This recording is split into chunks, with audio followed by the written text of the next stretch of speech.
नमस्कार, मैं हूं शुभ मिश्रा और आप सभी दर्शकों का अन्नदाता कार्यक्रम में स्वागत करती हूं। हमारे देश का किसान जन का पोषक है, वह श्रम का देवता है, अन्नदाता है और उसमें ही भारत की आत्मा निवास करती है।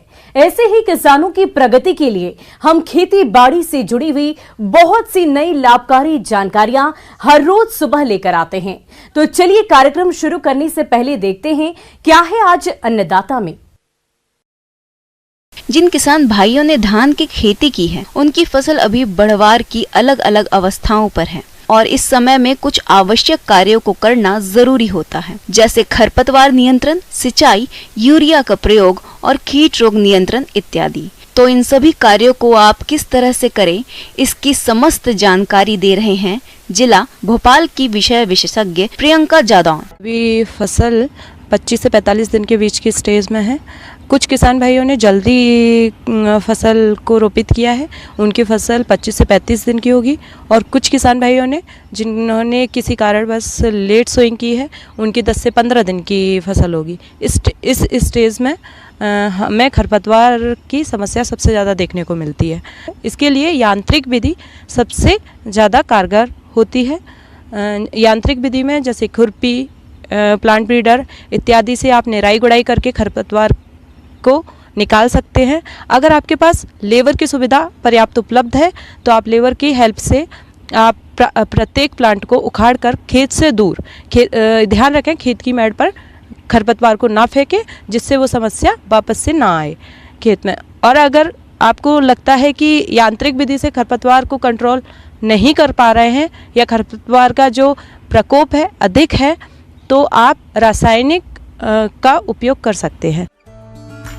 किसान भाइयों, धान की फसल में घास कुल, मोथा कुल और चौड़ी पत्ती वाले खरपतवारों की संख्या अधिक है, तो इनके रासायनिक नियंत्रण के लिए खरपतवार नाशक दवा बिस्पायरिबेक सोडियम की 80 मिलीलीटर मात्रा को 300 लीटर पानी में घोलकर प्रति एकड़ के हिसाब से धान बुवाई या रोपाई के 15 से 20 दिन के अंदर छिड़काव करने पर इन खरपतवारों का नियंत्रण हो सकता है। इसके अलावा आपके खेत में यदि केवल चौड़ी पत्ती वाले खरपतवारों का प्रकोप है, तो इनके नियंत्रण के लिए आप 2,4-D नामक खरपतवार नाशी दवा की 1 लीटर मात्रा को 600 से 800 लीटर पानी में घोलकर प्रति हेक्टेयर के हिसाब से धान बुवाई या रोपाई के 25 से 35 दिन के अंदर छिड़काव कर देते हैं, तो इन खरपतवारों का नियंत्रण आसानी से हो जाता है।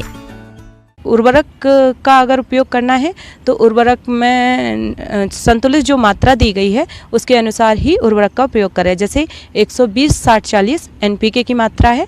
कहीं कहीं क्या होता है, यूरिया का ज़्यादा उपयोग कर देते हैं, जो कि नहीं करना चाहिए। इससे क्या होता है, उसकी जो ग्रोथ है, प्लांट की ग्रोथ ज़्यादा होती है और कीट का प्रकोप अधिक बढ़ जाता है। जब आप उर्वरक का उपयोग कर रहे हैं तो पोटास तथा फास्फोरस की पूरी मात्रा अंतिम जुताई के समय और रोपाई से ठीक पहले अच्छे से खेत में मिला दें तथा नाइट्रोजन का आधा डोज रोपाई के 6 से 7 दिन बाद आप खेत में मिलाएं तथा जब जो 20 से 25 दिन की जब आपकी फसल हो जाती है तो आप 1/4 नाइट्रोजन टॉप ड्रेसिंग के रूप में उपयोग करें।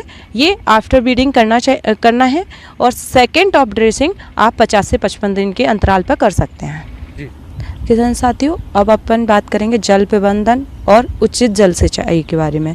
उचित जल प्रबंधन होना अति महत्वपूर्ण है, क्योंकि धान अधिक जल मांग वाली फसल है। वर्षा ऋतु का मौसम चल रहा है तो किसी किसी जगह पे अधिक वर्षा हो रही है और वहाँ जल भराव की कंडीशन अगर बन रही है तो उचित जल निकास की व्यवस्था करें, उचित नालियों का प्रबंध कराएं और ध्यान रखें कि 3 से 4 इंच से ज़्यादा पानी नहीं होना चाहिए।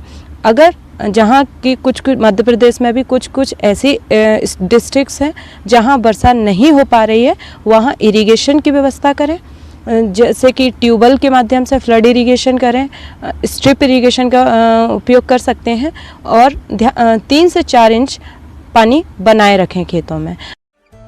किसान भाइयों, धान की फसल में खैरा रोग का प्रकोप होता है।